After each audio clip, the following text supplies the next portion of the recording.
தமிழ் பேசும் அனைத்து ஜோதிட நேயர்களுக்கும் அன்பான வணக்கங்க. ரிஷப ராசிக்கு இந்த பதிவுனால என்ன நன்மை இருக்கு அப்படின்னு யோசிக்கிறீங்களா? அதை தெரிஞ்சுக்கிறதுக்கு முன்னாடி முருகப்பெருமான மனதார வேண்டிக்கோங்க. நீங்களும் நான் சொல்ற மந்திரத்தை 3 முறை சொல்லிக்கிட்டே உங்களால முடிஞ்சதுன்னா கமெண்ட் பாக்ஸ்ல ஒரு முறை கமெண்ட் பண்ணுங்க. ஓம் முருகா போற்றி, ஓம் முருகா போற்றி, ஓம் முருகா போற்றி. என்னை ஜெயிக்க வைத்த கந்தா கடம்பா கதிர்வேலா, நீதான் இந்த ரிஷப ராசிக்காரர்களை வழிநடத்தி வாழ்க்கையில செழிக்க வைக்க வேண்டும். முருகனின் காலடியை தொட்டு வணங்கி நான் இந்த பதிவை தொடங்குறேங்க. தினமும் உங்களுக்கு கிரகநிலை மாற்றத்தால் வரக்கூடிய சுப பலன்களை அறிய கட்டாயம் சப்ஸ்கிரைப் பண்ணி பெல் பட்டன் அப்புறம் ஆல்னு ஆப்ஷன் இருக்கும், அதையும் கொடுத்து வைங்க. ஒவ்வொரு பதிவும் உங்களைய வெற்றியடைய வைக்க வேண்டும் அப்படிங்கிற எண்ணத்துல தான் போடுறோம். இந்த வீடியோ பதிவுல நம்ம நவம்பர் மாத பலன்களை பற்றி விரிவா பார்க்க போலாங்க. அது கூடயே நட்சத்திர பலன்களை பார்க்கும்போது உங்களுக்கு கூடுதல் விவரங்களா இருக்கும். அந்த வகையில ரிஷபராசிக்காரங்க நல்லது கெட்டதை முழுசா தெரிஞ்சவங்க, சுக்கிர பகவானை ராசி அதிபதியாக கொண்டவங்க, கார்த்திகை 2ஆம் பாதம் 3ஆம் பாதம் 4ஆம் பாதம், ரோஹிணி மிருகசீரிஷ நட்சத்திரம் 1ஆம் பாதம் 2ஆம் பாதம் நட்சத்திரக்காரங்க. ரொம்ப ரொம்ப புத்திசாலிக்காரங்க. ரிஷபராசிக்காரங்க போர் குணம் கொண்டவங்க. உங்ககிட்ட சண்டை போட்டு ஜெயிக்கிறது ரொம்ப ரொம்ப கஷ்டம். எல்லா இடங்கள்லையும் நேர்மையையும் உண்மையையும் மட்டுமே நம்பக்கூடியவங்க. உங்களுக்கு சொந்தமோ பந்தமோ அது தப்புனா அது தப்பு தான், வெட்டு 1 துண்டு 2ன்னு பேசக்கூடியவங்க. உங்களை ஒருத்தர் பஞ்சாயத்து கூட்டிட்டு போறார் அப்படின்னா நீங்க கூட்டிட்டு போறவர் பக்கமெல்லாம் சப்போர்ட் பண்ண மாட்டீங்க. எந்த தரப்புல நியாயம் இருக்குதோ அங்கதான் நீங்க சப்போர்ட் பண்ணுவீங்க.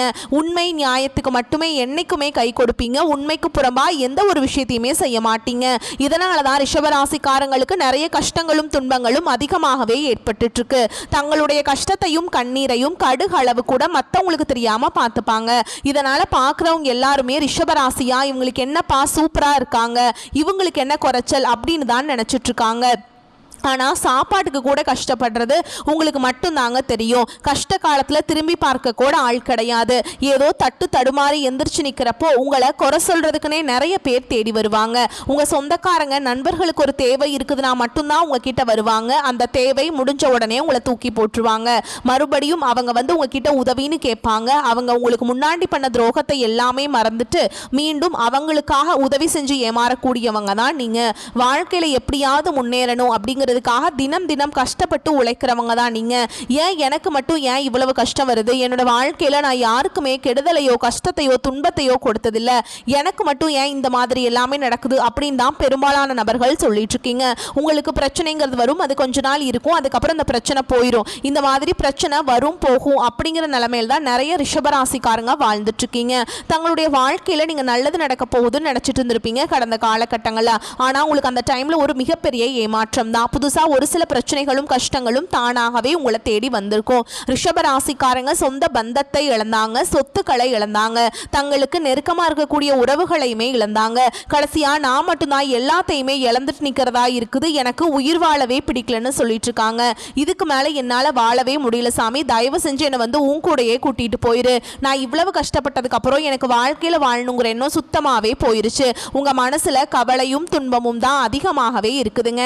நீங்க செய்யக்கூடிய ஒவ்வொரு விஷயத்தையுமே தடுப்பதற்கும் உங்களை அவமானப்படுத்துவதற்கும் இங்க நிறைய நபர்கள் முயற்சி பண்ணிட்டு இருக்காங்க. இது எல்லாமே தெரிஞ்சுமே கூட நீங்க என்னமோ பண்ணுங்க எனக்கு என்ன வந்துச்சு அப்படின்னு தன்னுடைய வேலையில மட்டும் என்னைக்குமே குறிக்கோளா இருக்கவங்க தான் நீங்க.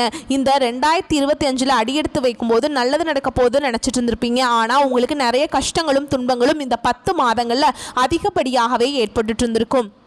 இனி இருக்கக்கூடிய 2 மாதங்களும் அடுத்து 2026 தொடக்கத்தில் இருக்கக்கூடிய முதல் 4 மாதங்களும் இந்த இடைப்பட்ட 6 மாத காலகட்டங்கள் அப்படிங்கிறது உங்களுக்கு எப்படிப்பட்ட நன்மைகள் நடக்க போகுது அப்படிங்கிறத தான் இந்த வீடியோவில் நம்ம பார்க்க போறோங்க.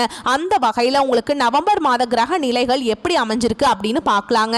தைரிய வீரிய ஸ்தானத்தில் குரு பகவான், சுகஸ்தானத்தில் கேது பகவான், பஞ்சமஸ்தானத்தில் சுக்கிர பகவான், ரண ருண ரோகஸ்தானத்தில் சூரிய பகவானும் புதன் பகவானும் கூட்டணியில் இருக்காங்க. சப்தமஸ்தானத்தில் செவ்வாய் பகவான், தொழில் ஸ்தானத்தில் சனி பகவானும் ராகு பகவானும் கூட்டணியில் இருக்காங்க. இப்படி கிரகங்கள் வலம் வராங்க. சூரியன் சுக்கிரன் இணைந்து மூல திரிகோண வீட்டில் இருக்காங்க. இதுல சூரியன் நீச்சம் அடைந்ததாலும் நீச்சபங்க ராஜயோகம் கிடைக்குதுங்க. மேலும் சுக்கிரன் புதன் இணைந்து லக்ஷ்மி நாராயண யோகம் தரப்போறாங்க. சூரிய பகவான் 16ஆம் தேதிக்கு பிறகு செவ்வாயின் வீடான விருச்சக ராசிக்கு பயிற்சி ஆகிறாருங்க. அந்த வீட்டிலே 26ஆம் தேதிக்கு பிறகு சுக்கிர பயிற்சியும் ஆகுதுங்க. ஏற்கனவே அங்கு செவ்வாய் ஆட்சி பலத்துடன் இருக்கிறாருங்க. குருவுடைய பார்வையும் இருக்குது. முதலாவதா பாத்தீங்கன்னா உங்களுக்கு சனியுடைய வக்ர நிவர்த்தியானது பாத்தீங்கன்னா உங்களுக்கு நவம்பர் மாதத்திலிருந்து ஸ்டார்ட் ஆக போகுதுங்க. அது என்ன சாமி சனியுடைய வக்ர நிவர்த்தி அப்படின்னு நீங்க கேட்பீங்க. இத்தனை நாட்களா மைனஸாக மட்டுமே செயல்பட்டு கொண்டிருந்த சனி பகவான் இனி வக்ர நிவர்த்தியாக உங்களுக்கு முழுவதுமாக பிளஸ்ஸாக மட்டுமே செயல்பட போறார். சனி பகவான் மூலமாக நீங்க எதையெல்லாமே இழந்துட்டு கஷ்டப்பட்டு வருத்தப்பட்டு இருக்கீங்களோ அது அனைத்தும் பெறக்கூடிய ஒரு காலகட்டமாகவே உங்களுக்கு இனி வரக்கூடிய ஒரு 6 மாத காலகட்டங்கள் அப்படிங்கிறது நல்ல ஒரு முன்னேற்றத்தை தரக்கூடிய ஒரு காலகட்டமாகவே பார்க்கப்படுது. அடுத்ததான் பாத்தீங்கன்னா சுக்கிர பயிற்சியை பொறுத்த வரைக்கும் பாத்தீங்கன்னா சுக்கிர பகவான் உங்களுடைய ரிஷப ராசி வீட்டிலிருந்து மிதுன ராசிக்கு போயிட்டாருங்க. இது பொது பலன்களாகவே பார்த்தாலும் 12 ராசிக்கும் நல்ல ஒரு கூடுதல் முன்னேற்றம் அப்படிங்கிறது சுக்கிர பயிற்சி மூலமாக இருக்க போகுது. இதுல குறிப்பா பாத்தீங்கன்னா ஒரு படி பாத்தீங்கன்னா ரிஷப ராசிக்கு நல்ல ஒரு முன்னேற்றம் அப்படிங்கிறது சுக்கிர பயிற்சி மூலமாக நம்ம எதிர்பார்க்கலாம். அடுத்ததான் பாத்தீங்கன்னா உங்களுக்கு இந்த நவம்பர் மாதம் முதல் வாரத்திலிருந்து பாத்தீங்கன்னா உங்களுக்கு வருட கிரகங்களுடைய மாற்றங்கள் இருக்கிறதுனால ஒட்டுமொத்த குரு பயிற்சி பலன்களும் உங்களுக்கு முழுமையாக கிடைக்க போகுதுங்க. இதன் மூலமாக பொருளாதாரத்தில் நல்ல ஒரு முன்னேற்றத்துக்கு வரக்கூடிய நாட்கள் ரிஷபராசிக்காரங்க போக போறீங்க. கடந்த காலகட்டங்களில் நல்ல ஒரு வேலைங்கிறது கிடைச்சிருக்காது. ஏதோ கிடைக்கிற வேலைக்கு ஒரு 10,000 சம்பளத்துக்கோ 15,000 சம்பளத்துக்கோ பிடிக்காத ஒரு வேலையை குடும்ப கஷ்டத்துக்காக வேற வழியே இல்லாமல் செஞ்சுட்டு இருந்திருப்பீங்க. ஆனால் நீங்கள் படித்த படிப்பெல்லாம் பார்த்தீங்கன்னா BA, MBA, MCA, MCOM இல்லை நிறைய டிகிரி எல்லாம் படித்து முடிச்சிருப்பீங்க. படிச்சிருந்து என்ன சாமி பண்ணுறது, இப்படி தான் வேலை கிடைக்குது, இதுக்கு தான் நாங்கள் போகிறோம் அப்படின்னு நிறைய பேர் சொல்லிட்டு இருக்கீங்க. ஆனால் இனி வரக்கூடிய நாட்களில் நீங்கள் ஒரு அரசாங்க வேலைக்கு ட்ரை பண்ணாலும் சரி, இல்லை ஒரு IT ஜாபோ, பிரைவேட் ஜாபோ, பேங்க் ஜாபோ, நீங்கள் எங்கே வேலைக்கு ட்ரை பண்ணாலும் அந்த ஜாப் அப்படிங்கிறது உங்களுக்கு நிச்சயமாக கிடைக்க போகுதுங்க. கோர்ட்டு கேஸுன்னு ரொம்ப நாட்கள் அலைஞ்சிட்டு இருக்க நபர்களுக்கு விரைவில் உங்களுக்கு சாதகமாகவே தீர்ப்பு வரும். சொத்து பிரச்சனையும் உங்களுக்கு சாதகமாகவே முடியும். சனி பகவானுடைய பார்வை உங்களுக்கு நேரடியாகவே இருக்குதுங்க. இதன் மூலம் வருமானம் அப்படிங்கிறது பல வழிகளில் வரும். தொழிலில் லாபம் சற்று அதிகமாகவே கிடைக்கும். அரசியல்வாதிகளை பொறுத்த வரைக்கும் புதிய பொறுப்புகள், புதிய பதவிகள் எல்லாமே தானாகவே உங்களை சேரும். ராகு கேதுவால உங்களுடைய செல்வாக்கு உயரும், உடல் ஆரோக்கியம் மேம்படும், சங்கடங்கள் நீங்கும். மறைமுகமாக உங்க தொழில் வாழ்க்கையிலும் சரி, இல்லற வாழ்க்கையிலும் சரி நிறைய நபர்கள் தொல்லை கொடுத்திருப்பாங்க. இனி அவங்களுடைய தொந்தரவுங்கிறது முழுவதுமாகவே இருக்காது. கடந்த காலகட்டங்களில் நீங்களும் ஒரு கம்பெனியில் இரவு பகல் பார்க்காம உழைச்சிட்டு இருந்திருப்பீங்க. உங்களுடைய சொந்த கம்பெனியாக நினைச்சு வேலை செஞ்சிருப்பீங்க. ஆனால் உங்களுக்கு சரியான ஒரு அங்கீகாரம் அப்படிங்கிறது கிடைச்சிருக்காது. உங்களுக்கு அப்புறமோ இல்லை உங்க கூடயோ நிறைய நபர்கள் வேலைக்கு வந்திருப்பாங்க. அவங்களுக்கு சம்பள உயர்வு, பதவி உயர்வு எல்லாமே கிடைச்சிருக்கும். ஆனால் நீங்க எப்படி வேலைக்கு போய் சேர்ந்தீங்களோ அதே மாதிரி தான் இன்னைக்கு வரைக்குமே இருந்திருப்பீங்க. ஆனால் இனி வரக்கூடிய நாட்களில் உங்களுக்கு சம்பள உயர்வு, பதவி உயர்வு போன்றவை எல்லாமே கிடைக்க போகுதுங்க. தொழில் இருந்த தடைகள் விலகுவது மட்டும் இல்லாமல் சிலர் புதிதாக தொழில் தொடங்குவீங்க. உற்பத்தியில் இருந்த தடைகள் நீங்கி தொழிலை விரிவு செய்வீங்க. வரக்கூடிய நாட்களில் விற்பனை அதிகமாகும். ஏற்றுமதி இறக்குமதி தொழிலில் நல்ல லாபம் கிடைக்கும். நீங்கள் செய்யக்கூடியது சின்ன தொழிலோ பெரிய தொழிலோ நல்ல ஒரு வளர்ச்சி அப்படிங்கிறது நிச்சயமாக உங்களுக்கு ஏற்படும். இனி நினைச்சது எல்லாமே நடக்கும். தொழில் வியாபார தடைகள் அனைத்தும் விலகும். லாபம் அதிகமாக கிடைக்கும். முன்னேற்றம் உண்டாகும். வரவேண்டிய பணம் விரைவில் கைக்கு சேரும். குடும்பத்தில் நெருக்கடிகள் விலகும். செல்வாக்கு அந்தஸ்து உயரும். வெளிநாட்டு முயற்சிகள் வெற்றியை தரும். தெய்வ சிந்தனை அதிகமாகும். பெரியோர்களுடைய உதவிகள் கிடைக்கும். உறவுகளில் இருந்த சண்டை சச்சரவு முழுவதுமாகவே விலகும். புதிய நண்பர்கள் உங்களுக்கு உதவி செய்வாங்க. தொழிலில் ஏற்பட்ட நெருக்கடிகள் நீங்கும். முடங்கி கிடந்த நிறுவனங்கள் மீண்டும் இயங்கும். வியாபாரத்தில் எதிர்பார்த்த லாபம் கிடைக்கும். புதிய தொழில் தொடங்கக்கூடிய முயற்சிகள் கண்டிப்பாக உங்களுக்கு வெற்றியை தரும். கடந்த காலகட்டங்களில் திருமண நிலை அப்படிங்கிறது பார்த்தீங்கன்னா ரிஷபராசிக்காரங்களுக்கு நிறைய பிரச்சனையும் சிக்கலையும் மட்டுமே பெரும்பாலும் சந்திச்சிருப்பீங்க. இதில் குறிப்பாக பார்த்தீங்கன்னா பெண்களுக்கு ஏதாவது ஒரு வகையில் எளிமையாக திருமணம் அப்படிங்கிறது அடைஞ்சிருது. ஆனால் ஆண்கள் தான் ரொம்ப ரொம்ப பாவம். ஏன்னா வயது பார்த்தீங்கன்னா 30, 33, 35, 38 வயது வரைக்குமே நிறைய ஆண்கள் திருமண நிலை அடையாமல் கஷ்டப்பட்டு இருக்கீங்க. கண்டிப்பாக வரக்கூடிய நாட்களில் நீங்கள் எதிர்பார்த்த மாதிரியே நல்ல ஒரு வரன் அப்படிங்கிறது விரைவில் உங்களுக்கு அமைய போகுது. வாழ்க்கை துணையை இழந்த ரிஷபராசி ஆண்களோ பெண்களோ அடுத்து இரண்டாவது திருமணம், அதாவது மறுமணம் பண்ணலாமா வேண்டாமா அப்படிங்கிற ஒரு மிகப்பெரிய குழப்பத்தில் இருப்பீங்க. அப்படி இரண்டாவது திருமணம் பண்ணும்போது சொந்தக்காரங்க தப்பாக பேசிடுவாங்களா, ஊர்க்காரங்க தப்பாக நினச்சிருவாங்களா, அவங்க என்ன நினைப்பாங்க, இவங்க என்ன நினைப்பாங்க அப்படின்ட்டு நிறைய நபர்கள் இரண்டாவது திருமணத்தை பற்றி யோசிக்காமல் இருக்கீங்க. இப்போ இருக்கக்கூடிய பொருளாதார சூழலும் இப்போ இருக்கக்கூடிய காலகட்டத்தையும் வச்சு பார்க்கும்போது ஒரு சிங்கிள் பேரண்டால் இந்த சொசைட்டியில் சர்வே பண்ணுறது ரொம்ப ரொம்ப கஷ்டங்க. நீங்கள் எதிர்பார்த்த மாதிரியே நல்ல ஒரு மறுவாழ்க்கை அப்படிங்கிறது விரைவில் உங்களுக்கு அமையும். குழந்தை பாக்கியத்திற்காக எங்கிய ரிஷபராசி நேர்கள் பார்த்தீங்கன்னா எங்களுக்கு மேரேஜ் ஆகி 3 வருஷம் ஆகுது சாமி, 5 வருஷம் ஆகுது, 8 வருஷம் ஆகுது, நாங்களும் போகாத ஹாஸ்பிட்டல் இல்லை, பார்க்காத ட்ரீட்மெண்ட் இல்லை, வாரத்தில் 3 நாள் முருகன் கோவிலுக்கு போய் வழிபாடு செஞ்சுட்டு வந்துட்டு இருக்கோம், ஆனால் எங்களுக்கு குழந்தை பாக்கியமே இல்லை சாமி அப்படின்னு தான் நிறைய நபர்கள் சொல்கிறீங்க. கண்டிப்பாக வரக்கூடிய ஒரு 6 மாத காலகட்டங்களுக்கு உங்களுக்கு விரைவில் உடல் சார்ந்த பிரச்சனை அனைத்தும் முழுவதுமாக நிவர்த்தியாகி நிச்சயமா உங்களுக்கு குழந்தை பாக்கியம் அப்படிங்கிறது விரைவில் உண்டாகும். பிரிந்திருக்கக்கூடிய கணவன் மனைவி எல்லாமே பார்த்தீங்கன்னா டிவோர்ஸ்க்காக அப்ளை பண்ணி வெயிட் பண்ணிட்டு இருப்பீங்க. அப்படின்னா சண்டை போட்டு தனியாக பிரிஞ்சு வாழ்ந்துட்டு இருப்பீங்க. நீங்க மீண்டும் ஒரு முறை நேரில் சந்திச்சு பேசக்கூடிய வாய்ப்பு கிடைக்கும் பட்சத்தில் கண்டிப்பாக இருவரும் ஒன்றாக இணைந்து வாழ்வீங்க. கடந்த காலகட்டங்களில் காதல் அதிகமான தோல்விகளை மட்டுமே சந்திச்ச ராசின்னு பார்த்தீங்கன்னா அது முழுக்க முழுக்க ரிஷப ராசிக்காரங்க தான். நல்லா லவ் பண்ணிட்டு இருந்திருப்பீங்க. திடீர்னு ஒரு சண்டை சச்சரவு ஈகோ பிரச்சனை மூலமா அந்த சண்டையில் வந்து பிரேக்கப்பாக போய் முடிஞ்சிருக்குங்க. அப்படி இல்லைனா வீட்டில் போய் சொல்லும்போது பார்த்தீங்கன்னா பெற்றோர்கள் வந்து உங்களுடைய காதலுக்கு தடையாக இருந்திருப்பாங்க. வேற கேஸ்டா இருக்குது, நல்ல குடும்பமா இல்லை, நல்ல வசதி இல்லை, நல்ல வேலை, இதை ஏதாவது ரீசன் சொல்லி அவங்களும் தட்டி கழிச்சிருப்பாங்க. ஆனால் இனி வரக்கூடிய நாட்களில் உங்களுடைய காதலை வெளிப்படுத்தும் போது அந்த காதல் கண்டிப்பாக கைகூடும். வீட்டில் போய் சொல்லும்போது பெற்றோர்களை உங்களுக்கு முன்னாடி நின்று திருமணம் செய்து வைக்கக்கூடிய வாய்ப்புகள் அதிகமாகவே உள்ளதுங்க. இனி வரக்கூடிய நாட்களில் கடினமான காரியத்தையுமே சுலபமாக செஞ்சு முடிப்பீங்க. உங்கள் எளிமையான பேச்சு திறமையால் நீங்கள் அனைவரையுமே கவர்ந்தெழுப்பீங்க. சமூகத்தில் உங்கள் பெயருக்கும் புகழுக்கும் படிப்படியாக முன்னேற்றம் வரப்போகுது. சிலருக்கு படிப்பதற்காகவும் வேலை விஷயமாகவும் தொழில் விஷயமாகவும் வெளியூர் வெளிநாடு போகக்கூடிய வாய்ப்புகள் எல்லாமே கிடைக்க போகுது. உங்கள் குடும்பத்தில் கடந்த காலகட்டங்களில் எந்த ஒரு சுப நிகழ்ச்சியுமே நடந்திருக்காது. இதை நினச்சி வீட்டில் இருக்கக்கூடிய பெரியவங்க எல்லாமே ரொம்பவே வருத்தப்பட்டு இருந்திருப்பாங்க. இனி வரக்கூடிய நாட்களில் உங்கள் குடும்பத்தில் திருமணம், சீமந்தம், புதிதாக வீடு கட்ட ஆரம்பிப்பீங்க. கிரகப்பிரவேசம் போன்ற சுப நிகழ்ச்சிகள் எல்லாமே நடக்க போகுது. ரிஷபராசியை பொறுத்த வரைக்கும் நீங்கள் ஆண்களோ பெண்களோ அரசு வேலையோ தனியார் வேலையோ கூலி வேலையோ நீங்கள் எதிர்பாராத வருமானம் அப்படிங்கிறது உங்களுக்கு இரட்டிப்பு மடங்காக கிடைக்க போகுது. சேமிப்பு அப்படிங்கிறது பல மடங்காக உயரப்போகுதுங்க. இதன் மூலமாக கடந்த காலகட்டங்களில் ஏற்பட்ட கடன் பிரச்சனை அனைத்தும் வரக்கூடிய நாட்களும் முழுவதுமாக நிவர்த்தியாக போகுது. நீங்கள் போய் ரிஷபராசிக்காரங்களை பார்த்து கேட்டிங்க அப்படின்னா எனக்கு 3 லட்சம் இருக்குதுங்க, 5 லட்சம் இருக்குதுங்க, 10 லட்சம் இருக்குதுங்கன்னு சொல்லுவாங்க.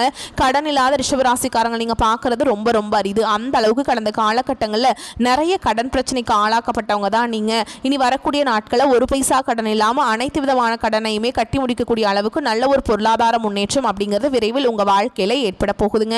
இனி உங்களுடைய வளர்ச்சி அப்படிங்கிறது யாருமே எதிர்பார்க்காத அளவுக்கு ஒரு மிகப்பெரிய ஒரு அசுர வளர்ச்சியாக இருக்க போகுது. உங்களுடைய நண்பர்கள், உங்களுடைய சொந்தக்காரங்க, உங்களுடைய குடும்ப உறவுகளே உங்களுக்கு எதிரிகளாகவும் துரோகிகளாகவும் மாறக்கூடிய வாய்ப்புகளும் அதிகமாகவே உள்ளது.